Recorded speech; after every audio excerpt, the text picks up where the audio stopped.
હા, જો તું 100% શ્યોર છે ને? જો છેલ્લો દાવ છે મારો. વધશે તો કંઈક આગળ કરીશ, નહીં વધે તો પૂરું.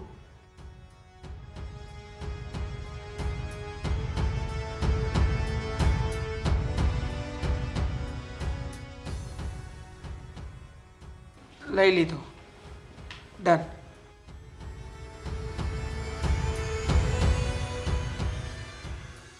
અરે પણ માર્કેટ તો ડાઉન જઈ રહ્યું છે ને? હા. અરે પણ મારી વાત તો સાંભળ. હાલો. હાલો. અરે આવું કેવી રીતે થઈ શકે? શું થયું દેવાંગ? દેવાંગ, હાલો. ફોન ઉપાડ ને. અરે ફોન તો ઉપાડ. શું થયું દેવાંગ? હા, હજી હમણાં તો તું ખુશી ખુશી બોલતો તો, હા લઈ લીધો, આમ કર્યું તેમ કર્યું. શું થયું ઈ? અરે બાપ, મારી સાથે જે લોકો મને શેર માર્કેટ શીખવતા હતા ને, એ લોકોએ દાવ કરી નાખ્યો. એ લોકોએ જે શેર વેચ્યા હતા એ શેર કોઈ લેવા તૈયાર નહોતું, અને ભૂલથી મારી પાસે એ શેર ખરીદાવી લીધા. મતલબ કે એ શેરમાં જે ખોટ જશે એ હવે મારી. કેટલી? તે કેટલા લીધા અને શું છે આ બધું? મને સમજાવ. હા. અરે કયા? બધા રૂપિયા જીરો. આમાં આપણને જ કાંઈ ખબર પડે બધું નહીં. પતી ગયું. દેવાંગ, દેવાંગ થોડા શાંત થાવ. આ શું કહે છે? રૂપિયા પતી ગયા ને આમ થયું ને શું છે? કેવી રીતે શાંત થાવ? શું? એ પૂરું. બરાબર જો ને. પૂરું. પતી ગયું બધું. કઈ નથી વધ્યું આપણી પાસે હવે. દેવાંગ, કેટલા સમજાવ્યા હતા, કેટલી વખત કહ્યું હતું કે પાછા વળી જાઓ. સમજો મારી વાત. સફળ થવા માટે મહેનત સિવાયનો બીજો કોઈ રસ્તો નથી આ દુનિયામાં. માન્યા કે માણસ આવું કંઈ કરતા હોય તો 2-5 હજાર વધે, ક્યારેક નુકસાન, ક્યારેક નફો થાય, પણ જ્યારે તમને રોજની આદત લાગે ને ત્યારે તમારે નુકસાન નુકસાન અને નુકસાન જ થાય. નુકસાન ન જાત, પણ જો મેં આ લોકોની વાત માનીને આવો ધંધો ના કર્યો હોત ને તો. પણ દુનિયા આવી જ છે ને. માણસો વિશ્વાસમાં લઈ અને પછી જ વિશ્વાસઘાત કરે છે. કઈ વાત કરો છો તમે? કયો વિશ્વાસ, કયો સંબંધ? અરે તમે પોતે જ તમારા મા બાપથી અલગ થઈ ગયા હતા ને, પૈસા માટે, તમારી જીદ પૂરી કરવા માટે, આગળ વધવા માટે. તો દુનિયાના હરેક વ્યક્તિનું બસ આ જ ડ્રીમ હોય છે કે બીજા બધાને પાછળ છોડીને પોતાને આગળ નીકળવું છે. એની હાવ કોઈ પણ રસ્તા પર ચાલીને. જો મારી વાત સાંભળ. છેલ્લા દાવમાં મેં તારા ઘરેણા, આ ઘર અને બીજા 3 લાખ રૂપિયા, આ બધું જ માથે કરીને આમાં લગાવ્યું હતું. મને હતું કે રૂપિયા વધશે, પણ આ મારી સાથેના જ લોકો મારી સાથે આટલી મોટી ગેમ રમશે એ વાતનો મને જરાય અણસાર નહોતો. જો હવે મને નથી લાગતું કે આપણી પાસે બીજો કોઈ રસ્તો હોય. જો આમાંથી હું નહીં બચી શકું. કુમાર હજી મોડું નથી થયું. વળી જાઓ પાછા. નાની નોકરી તો નાની નોકરી, એમાંથી જ પાછું ઊભા થઈ જવાશે. હારી નહીં જવાનું. આટલા બધા રૂપિયા, આ રૂપિયા કેમ કરીને ચૂકવી શકીશ? જો બધા રૂપિયા થઈને 7 થી 8 લાખ રૂપિયા જેવું માથે લેણું થઈ ગયું છે. કાંઈ વાંધો નહીં કુમાર, કાંઈ વાંધો નહીં. જે લોકો લેવા આવે ને એને કહી દેવાનું કે હું હવે નોકરીએ લાગુ છું અને ધીમે ધીમે કરીને હું તમને બધાને આપી દઈશ. અને પછી પણ ધમકી આપે ને તો કહેવાનું હા કરો જે કરવું હોય તે. પછી તમે પૈસાથી સાવ ખલાસ થઈ જશો. નીકળશે રસ્તો. દેવાંગ, નહીં નીકળે કોઈ રસ્તો. સમજો મારી એ લોકો ધમકીઓ આપશે. અરે મારી સાથે તો ઠીક, પણ તારી સાથે કંઈ પણ કરી શકે. ના, હું એ સહન નહીં કરી શકું. હું આની ઢાલ બનીને રહીશ. હું એવું કાંઈ નહીં થવા દઉં જેનાથી તમારા પર કે મારી દીકરી ઉપર કોઈ આંચ આવે. હું છું ને, મારી વાત બધા માનશે.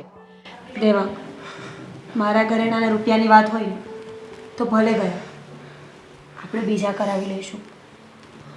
બસ તમે એકવાર પપ્પા સાથે વાત કરી લો. બની શકે કે પપ્પા પાસે આ વાતનો કોઈ રસ્તો હોય. નિવારણ હોય? નહીં, પપ્પા સાથે હું ક્યારેય પણ વાત નહીં કરી શકું. જે મેં કર્યું છે એમની સાથે એ જોતા તો ક્યારેય વાત પણ ના કરવી જોઈએ. ઠીક છે. હું આત્મહત્યા કરી લઉં ને એ જ સાચો રસ્તો છે. કુમાર, તમારા જેવું કાયર કોઈ ન કહેવાય. મુસીબત તો આવે જ, જિંદગી છે, એમાંથી રસ્તો કઢાય. આત્મહત્યા એ એનું નિરાકરણ નથી. આને માટે તો વિચારો.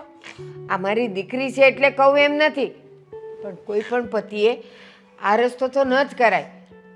બા, એવું હોય તો તમે એકવાર પપ્પાથી વાત કરશો. હા, જિંદગી છે, મુશ્કેલી તો આવે અને આવવાની જ છે. હિંમત રાખો, હિંમત. હલો. હા હા બોલો બેન. જય શ્રી કૃષ્ણ નરેશભાઈ. જય શ્રી કૃષ્ણ. કેમ છે? બસ સારું છે નરેશભાઈ. હું એક અગત્યની વાત કહું છું તો એ સમજવાની કોશિશ કરજો. હા હા બોલો. તમારા દીકરા અને મારા જમાઈ દેવાંગ કુમાર અત્યારે મારી સાથે છે અને શેર બજારમાં એ બધું હારી ગયા છે. એ તો ખબર જ હતી. જ્યારે અમે કહેતા હતા ત્યારે એ નો માન્યો અને હવે હારીને બેઠો ત્યારે આવ્યો એમ ને. હવે એ ઠેકાણે આવ્યો. શું કહેવાનું છે તમારું? બોલો હવે. કંઈ નહીં નરેશકુમાર, એ બહુ ખરાબ વિચાર કરે છે અને અત્યારે એને બચાવવા માટે હું અને તમે જ સક્ષમ છીએ. એટલે તમે શું કહેવા માંગો છો? બસ એ જ કે આ એની મોટામાં મોટી ભૂલ હતી, મોટામાં મોટી ઠોકર હતી. તો આપણે એમને સ્વીકારી લઈએ. ઊભા રહો. એને કહી તારા પપ્પા તારી સાથે જ છે, આપો એને ફોન. હા, હું આપું છું. કુમાર, તમારા પપ્પાએ બહુ હિંમત આપી છે. લ્યો, વાત કરો, વાત કરો બેટા. પપ્પા સોરી, મારાથી બહુ મોટી ભૂલ થઈ ગઈ છે. અરે બેટા તું આ શું બોલે છે? અને તને તો અમે પહેલાં કહેતા હતા પણ આમ જો તું હિંમત નહીં હારતો, ખોટા વિચારો નહીં કરતો અને જિંદગીમાં આવી નાના મોટી મુશ્કેલી તો આવ્યા જ કરે. તને ખબર છે આપણું શરીર સારું હોય, આપણા હાથ પગ સારા હોય એટલે આપણે બધા કરતાં અમીર છીએ. અને આ કેટલી ખોટ છે તારે? કેટલી ખોટ આવી? 7, 8, 10 લાખ, 50 લાખ કેટલી આવી? અરે એ તો જો જિંદગી છે ને તો ભરપાઈ થઈ જશે, પણ તું હિંમત નહીં હારતો. પપ્પા, મારે તમને મળવું છે. હું અત્યારે જ તમને મળવા માંગુ છું. હા કંઈ વાંધો નહીં, આવી જા બેટા. શું કીધું તમારા પપ્પાએ? ઘરે જવાનું. મને મને મારા પપ્પાને મળવું છે. ચાલ મીરા, આપણે ઘરે જઈએ. હા બેટા, તું સાથે જા તો એમને હિંમત રહેશે. જા.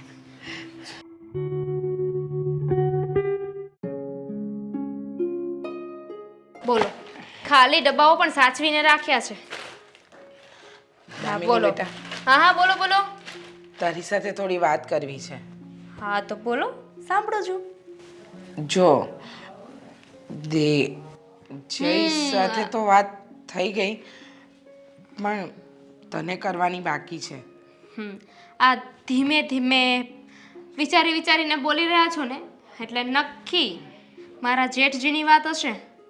હા, દેવાંગ અને મીરાની જ વાત છે. દેવાંગ અને મીરા બહુ દેવામાં ફસાઈ ગયા છે. અને તો એટલે આપણા ઘરના સદસ્ય છે, એ લોકોને આ ઘરે પાછા લાવવા દે, નહીતર એ લોકો પાસે બીજો કોઈ રસ્તો નથી. હા તો છે ને સદસ્ય. હું ક્યાં ના પાડી રહી છું કે આપણા ફેમિલીમાં નથી આવતા. આપણું ફેમિલી જ છે, પણ એકવાર નોખા થઈ ગયા ને એ થઈ ગયા. સંબંધમાં એકવાર ગાંઠ પડી જાય ને પછી એ ગાંઠ ક્યારે નીકળતી નથી મમ્મી. અરે આ ગાંઠની વાત જ નથી, તું સમજ. એ લોકો પાસે બીજો કોઈ રસ્તો નથી અને આપણે ઘરે નહીં બોલાવીએ ને તો રસ્તો હતો એમની પાસે. એમની પાસે ઘણા બધા રસ્તાઓ હતા. તમે સજેસ્ટ કર્યું હતું, મેં કર્યું હતું, જયા સમજાવવાની કેટલી કોશિશ કરી હતી, પણ ભાઈ એકના બે નહોતા થયા. એમને તો બસ શેર બજારનું ભૂત ચડ્યું હતું. અને જુઓ આજે એમની હાલત શું થઈ ગઈ છે. સમજાવ્યા હતા ને એમને તો સમજી ગયા હોત ને તો આજે આપણે કોઈ આ દિવસ જ ના જોવો પડત. બેટા, સમજાવ્યા હતા પણ ન સમજ્યા. હવે કરી પણ શું શકીએ? તું સમજ ને, એ લોકોને આ ઘરમાં આવવા દે ને. હવે જો અહીંયા નહીં આવે તો મીરાવો એ ક્યાં જશે? એમનો તો વિચાર કર. અને રહી વાત દેવાંગની, તો મને લાગે છે હવે તો દેવાંગને પણ ભાન થઈ જ ગયું છે કે આપણે લોકો સાચા હતા અને એ ખોટો. પણ એની શું ગેરંટી કે હવે હવે દેવાંગભાઈ એ રસ્તા ઉપર નહીં જાય, હવે માથે એટલું બધું દેણું નહીં કરે? પણ બેટા, જો આપણે એને ઘરે જ નહીં આવવા દઈએ તો આ વાતનો ઉકેલ કેવી રીતે આવશે? અને ગેરંટીની વાત કરે છે, જ્યાં સુધી એ અહીંયા આવે જ નહીં ત્યાં સુધી આપણને ખબર કઈ રીતે પડે? એક કામ કરને બેટા, એક વખત તું તારી જાતને મારી જગ્યાએ મૂકીને જો ને કે એક મા ઉપર શું વીતે. મમ્મી, સમજી શકું છું તમારા ઉપર શું વીતતી હશે ને, પણ તમે જ વિચાર કરો ને, આ નોખા થવાનો નિર્ણય અત્યાર સુધી જે થયું એ અમે લોકોએ સમજી વિચારીને જ કર્યું છે ને.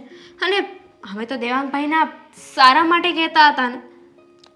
હા, તમે લોકો દેવાંગના સારા માટે જ કહેતા હતા, પણ હવે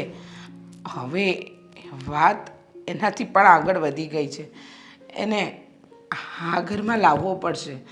અને નહીં લાવીએ તો શું કરશે એ લોકો? એ લોકો પાસે છેલ્લો કોઈ રસ્તો નથી.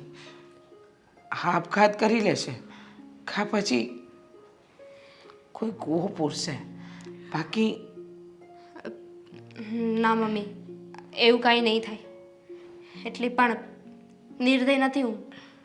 પણ હવે અહીંયા સુધી પહોંચીને જો આપણે બેકઆઉટ કરીશું ને તો દેવાંગભાઈ ક્યારેય નહીં સમજે.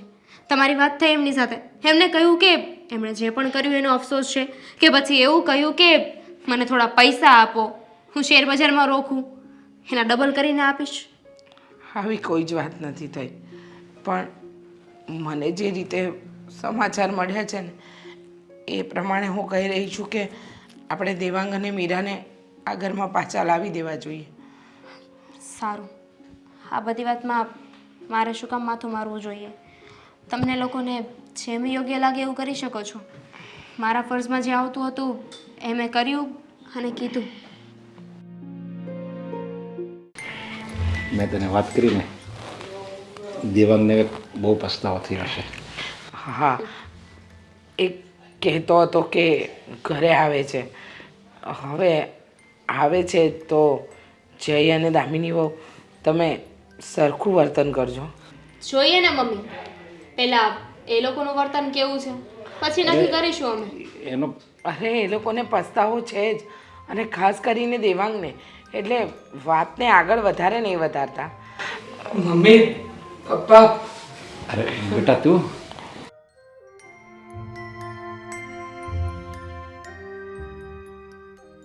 દેવાંગ બેટા રડ નહીં. જો તું ઘરે આવી ગયો ને એ જ બહુ મોટી વાત છે. અરે બેટા, હવે જે થયું એ બધું તું ભૂલી જા અને હવે નવેસરથી જિંદગીની શરૂઆત કર. એ જ તો એમને જોઈતું હતું ને, કે જે થયું ને આપણે બધું ભૂલી જઈએ. પહેલેથી આ ફિક્સ જ હતું, તો પછી આ વાતને આપણે આગળ શું કામ વધારીએ છીએ? ખબર જ હતી કે મોટાભાઈ નુકસાની કર્યા કરશે, એ આપણે ભરવાની છે. બસ દામિની, નહીં, દામિની વહુને રોક નહીં. એ જે બોલી રહ્યા છે એ સાચી વાત છે, અને તમને બોલવાનો પણ પૂરેપૂરો અધિકાર છે જ. કારણ કે હું જ આ ઘરનો નમાલો દીકરો છું.